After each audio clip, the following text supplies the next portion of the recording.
Good morning, everybody. Good afternoon, everybody, or good evening, everybody. It's podcast time again, and I have here with me a very close friend of mine. Rick, say hello to the folks at home, would you? What's up, everybody? Here we are again. We're back for another podcast. It's been too long, guys. It really has. And of course, Rick, because of his rousing success last year, backed by popular demand, is the guy known as South Philly Lou, but he likes to be called Lou Stradamus. Lou, say hello to the folks at home.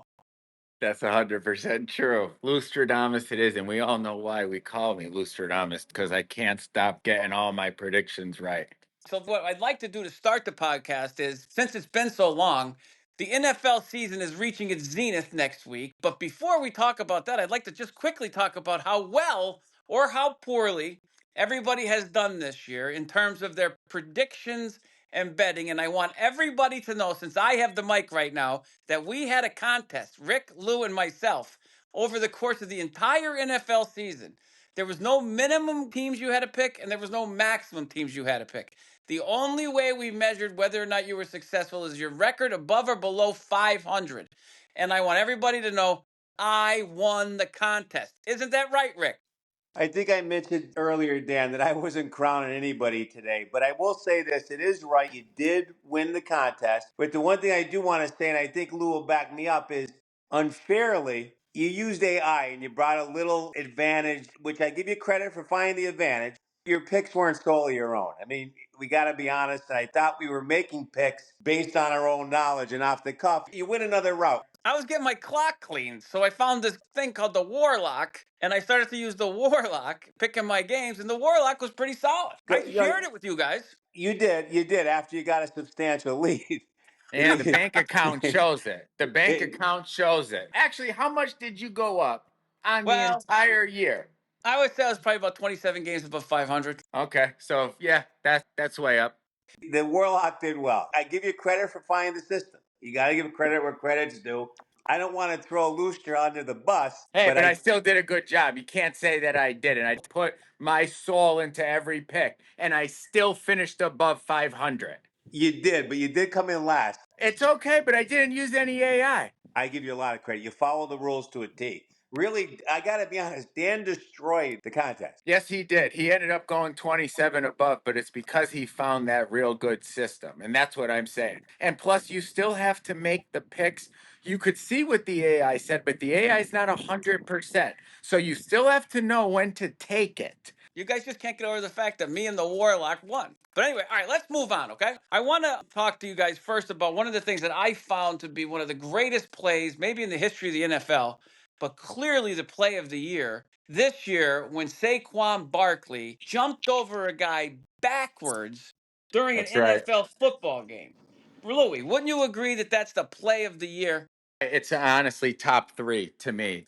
There was only one other play that I really loved more than that backwards hurdle play, which was Jalen Carter's sack in the fourth quarter on Matt Stafford when they were driving down the field on him. It was going to be 29-28. There was a potential chance of a loss. But Jalen Carter's play and Saquon Barkley's play, I believe, were the two best plays of the year. I've never seen a play receive such unjust publicity in all my life than the Saquon Barkley backwards leap. I mean, I got to be honest with you. It's no big deal. I saw kids make that move in the 70s in my backyard. It wasn't a big deal. I can't even understand why the NFL video committee made such a big deal about it. The man jumped backwards. Big deal. But he jumped over No, a guy he jumped backwards. over him. I gotta be honest, not a big deal. I'm 60 years old. I could probably go out my backyard right now and jump backwards. Oh, I want to see a video. All right, let's move on. Let's talk about the Super Bowl that's about to happen. I don't want any predictions out of everybody, but one of the questions that I do have is this: who is the most important player in the game? I'm not talking about who's the unsung hero, who's a dark horse. I want to know who's the single most important player next Sunday. We'll let Lou start this one off. Patrick Mahomes. Okay. He's played in 5 Super Bowls in the past 6 years. I believe Patrick Mahomes is the single most important player that is going to be in this Super Bowl. Okay. Saquon Barkley was only added to this team And I think Jalen Hurts is going to be a huge influence in this game. But I do think Patrick Mahomes is the most important player that is going to be here. I have two quick things to say about the Super Bowl. My first thing is I've never been less interested in a game in all my life. I'll be honest with you. My issue is this, Dan. You usually have somebody to root for. I don't want to see either one of these teams win the game. It Well, there's just comes nothing you down can to do that. about that. There's nothing you can do No, about that. I'll be honest. I don't even know if I'll watch. Oh, you're going to Really? watch. I'm that disinterested. It's going to be incredible. I just want it over with. Have you ever not watched the Super Bowl, Rick? No, but this could be a first. He's I don't watching it. believe it. I don't want to see the Chiefs three-peat. And to be honest with you, with all due respect to current company, I got to be honest. I'm not big on the Eagle fan base. I give them credit. They're winning in spite of their head coach. I give them a ton of credit for that. But who's the most important player next Sunday? One guy. You can't pick two, like I'd Louis have to, tried to. honestly, the key to the game, the most important player in that game next week, I have to be honest, is going to come down to the play of Jalen Hurts. He's got to play well, like he did in his last He Super Bowl does. performance, with one of his best games ever. Outstanding performance. If he does it again, pound for pound, the Eagles are a better football team than the Kansas City Chiefs. There's no doubt in my mind. Oh, my God.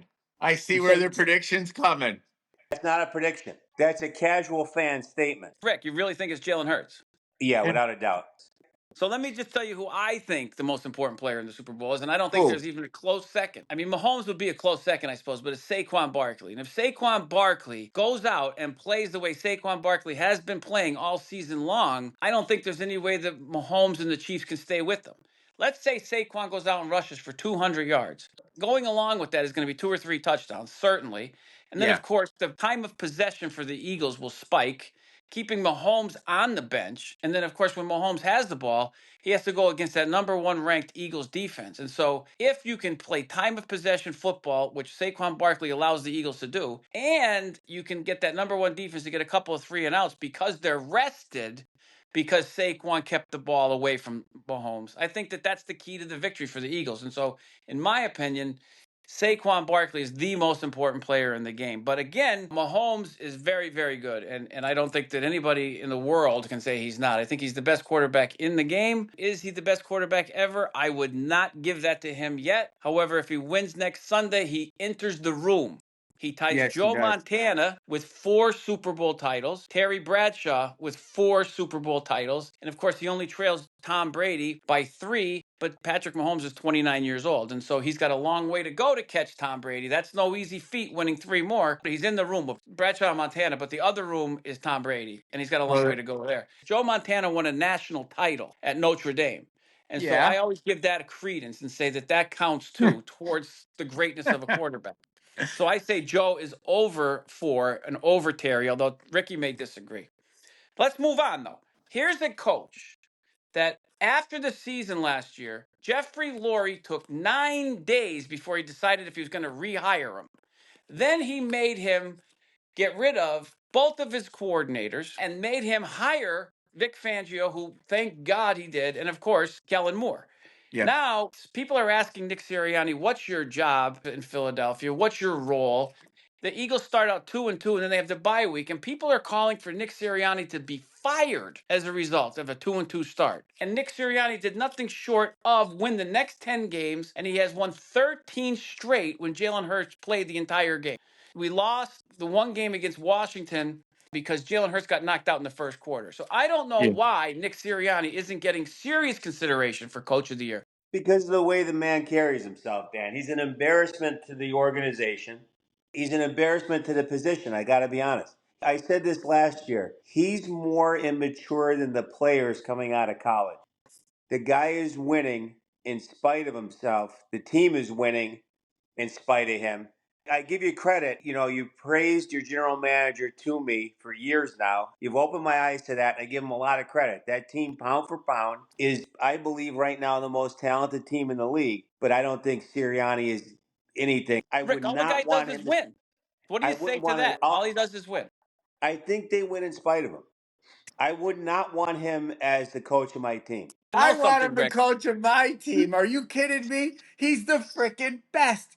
they were going to throw him to the dogs. And he came walking in, and he is honest. He should have never lost that game against Washington. He should be on a literally 15-game win streak. He should have never lost the game against the Falcons if Saquon Barkley doesn't drop that ball. He has taken everybody by storm. Nick Sirianni should win Coach of the Year. He goes on toughness, detailed, and together is his message that he brings every single week. He is the only coach to bring a quarterback who has lost a Super Bowl back to the Super Bowl again. Not Joe Burrow, not any quarterback who went to the Super Bowl for the first time and lost has never been back again. Nick Sirianni, the only guy to ever do it. I want him there. And if he wins this Super Bowl and he takes down Andy Reid, you have to put him in consideration for not even just the coach of the year, but one of the best coaches in the NFL. Now, Lou, I want you to explain to the folks at home, if you could, why you feel so strongly about Coach Sirianni. You're Because he's hiding an something. Italian, and we're distant cousins, and all us Italians came over together from over there in Sicily. We all think alike, we're all tough, and we all want to win, just like these Italians do when they came over here. So I'm telling you the truth. I know what's going on with them. He's going to show up on game day, and these guys are going to remember that feeling from 2 years ago, and it's going to be a win. So you love him because he's an Italian. What if his Yeah, last he's a name was distant O'Rourke? cousin of mine. I don't know if it's third, fourth, or fifth, but it's one of them. I could tell you that. Okay. That man carries himself like he should be managing a Pizza Hut, Lou. He's got an offensive coordinator. He's got a defensive coordinator. His job is to keep the team together, tough, and detailed. That's what's going to win this. What about the way he acted after that Cleveland game where he started yelling at Eagle fans? Everything he does is an embarrassment to your organization. His press conferences, the way he carries himself on the field, the way he carries himself off the field. Oh. I'll tell you what. I'll make a prediction for you Eagle fans. What? He will be the most successful coach to get fired. Because at some point they're going to fire him for his embarrassing behavior. Watch. Oh my God. There's a prediction for you. Mr. Laurie is a Wow. class act. He really is. Mr. Laurie is a very fine man. And Howie, like I told you all along, Rick, Howie knows what he's doing. They found this guy. He was the offensive coordinator out in San Diego before they went to LA. And then he came to Indianapolis and became the offensive coordinator. Nobody else even interviewed him for a job. And now Wow. I think he's got the third highest winning percentage in the league right now. And he's the first guy since your coach, Rick Tomlin, to go to the Super Bowl twice in the first 4 years. I don't think he has anything to do with it. I'm being honest. He has to. So let's go to the next topic. And this is a topic for you, Rick, because I've been watching the league and there's the bye week this week. A lot of people are talking about this issue. Should the Steelers keep Russell Wilson or Justin Fields? Because Mr. Rooney, of course, the owner of the Steelers, came out and said he wanted to keep one of them. I see Russell at the Pro Bowl. Russell's got a long history of being a successful quarterback. He was 6-5 this year, and Fields was 4-2. So I just want to get your take and Louis' take on which one the Steelers should keep, or if they should not keep either of them and get somebody in free agency. My take on it is this, and I'll keep it short and sweet for you. A lot of the Steeler fans blame Russell for their failures this year down the stretch. There's bigger problems on the Steelers than Russell Wilson. There's just more issues than that. We can't saddle Russell Wilson with those 5 losses, not by any stretch. I don't want to see Russell Wilson come back, and you know I was a supporter. I don't want another year of Russell Wilson. I, however, don't believe that Justin Fields is the answer either. I would enjoy Justin coming back, seeing if he could develop. You know, the kid has had 5 years of playing and hasn't shown enough. He's never had a defense. This But Pittsburgh has a defense. I don't want Russell Wilson back. No, no. Let Lustra here jump in and just say, I want to give Justin Fields an opportunity to play a season with that TJ Watt. Okay, TJ Watt's the second or the third best defensive lineman in the league. And I believe that they should let Justin Fields, who went 4-1 with the Steelers, play the year with them. 4-2. 4-2 with the season with them. Let him get allowed to play with that opening offensive drive. This guy could run the ball, give him a shot with a real good Steelers defense and not the horrible Chicago Bears. 5 years of Justin Fields isn't enough. 5 years of Justin Fields with the Chicago Bears, one of the worst organizations in the NFL right now. Run, yeah, yeah, they weren't going to Personally, win a game. my own personal thought on the Steelers, it emanates from the quarterback. The quarterback is the most important position in sports, but I think it's time to let Tomlin go. I really do. I mean, he hasn't won a playoff game in over 10 years. Seems to me that he plays the same way all the time, which is great defense, run the ball, and he's de-emphasized the quarterback, it seems to me, since he lost Ben Roethlisberger. I think the game might have passed Tomlin by, Rick. You know you're purposely poking the bear when you go down the Tomlin road. You know exactly what you're doing. I think it's time. Listen, the man does more with less than Every anybody time. in the history of the game. There's not another coach in the league that would have these teams even in the playoffs. If Tomlin gets released, someone's picking him up immediately. Oh, in a heartbeat. You know, I'd like to see them get somebody else in there with a better offensive mind. Who's the offensive coordinator in Pittsburgh? I'm not a fan. What's his name from Atlanta? But they say they have to give him another year. Why? What That the offense hell? was bad. But see, here's the thing. That's why you can't just blame Russell. We have one receiver who's a head case, nobody else behind them. And I'm a huge Najee Harris supporter, but he does not fit the running game the Steelers are trying to go with. Like And goal we, line situations, third down, fourth down situations, he's great, but you can't ride him to a win. no, Which they is don't what have I'm enough. saying. Why isn't Tomlin adjusting? Got to adjust to the guys you have, and he kept trying to run Najee all year. They just don't have enough offensive weapons. That other guy that Yep. was in there, what was his name? Number 30? Warren, Jalen Yeah, Warren. he started stepping up because he's quick. In fairness to Najee, Warren is never running against a stacked box where Najee always is. There's a big difference. Well, there is a big difference. Saquon runs against stacked lines. That Washington game, then once Jalen went out there, I think they had 9 guys on the line waiting for Kenny Pickett to try to beat them through the air. But okay, so let's wrap up here, everybody. It's been a great podcast so far. I just want to get some unbelievable. final thoughts. What are you going to be watching for, Louis, in the coming week before placing your bet on the game? Or really, what should people be watching for? I have the best answer for you. One guy, Brandon Graham, when he's coming back right now. I want to know. I Yeah. want to know if when he comes back, if he is going to be able to give them on third and fourth down to come into the game and one hard possession, two hard possessions when they need him in a row. Because if he is, he's explosive. I think that he's got to be able to get to the quarterback. Someone's got to get to the quarterback to Mahomes on this. I think Brandon Graham is the guy to look for in leading up into this if he's going to be able to make a difference or not for the Eagles defense. That's going to be the difference in this game. That's your guy. Well, I'd like to say that the thing I'm looking forward to or looking at right now as I watch television and try to keep abreast of everything that's going on is the Eagles' offensive line had a couple of injuries in that Washington game. If they don't have somebody to block Chris Jones in the middle of that offensive line, Chris Jones is going to eat the Eagles alive. Saquon or not, you have to block Chris Jones. Otherwise, you're not going to win that game. I'd like to see whether or not Landon Dickerson, Cam Jurgens are healthy. And I think that if they are, the Eagles are in very strong position to win the game. They lost their linebacker, N'Kobe Dean, but coming into the game, they're about as healthy as I can remember any team going into a Super Bowl. Brandon Graham was, of course, a big loss, but Nolan Smith took over and just became a star. The more reps Nolan Smith got, the better off he was. He's But great. Big what I'm sack in the interested last in, game, too. yeah, what I'm interested in, Jalen Carter, of course, is just an all-time beast. I mean, he's on his way to being a 10-year One of the Pro best. Bowl player and potential Hall of Famer. We'll have to see how his career goes and if he can keep his goals oriented towards those types of things, or if his goals shift when he starts to get a little money. But he's a great, great football player. But Rick, I'm looking for something else. I'm not really interested in the players and the casual fan kind of information that you always accuse me of. What are you going to be interested in seeing as we get closer to the time to make our bets?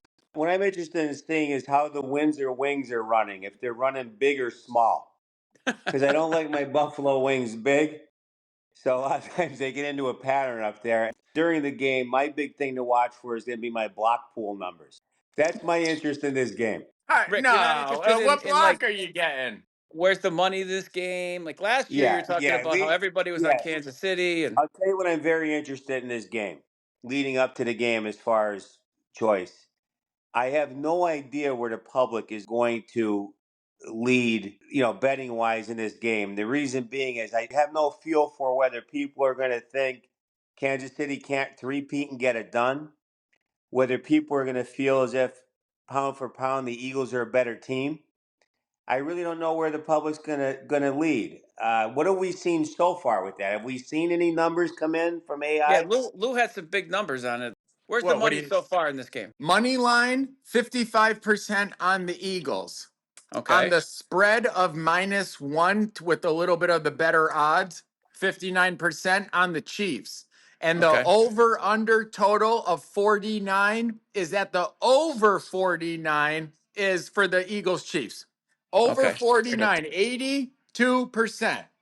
Okay. So Rick, you're saying keep an eye on that to the casual better out there. Keep your eye on where the public is and see how that plays out. That'll give you an indication of where you should put your money. Yeah, when we get closer to the game, I'll release a pick, and if I lose, I'll never bet again. We will be back next Friday with a second podcast where we will all be making predictions. I will be using the Warlock to help everybody out there, just so you know. Okay, well, I'll be here with all my Loostradamus picks. All right. Goodbye, Rick, everybody. Have a bye. good week. We'll talk then.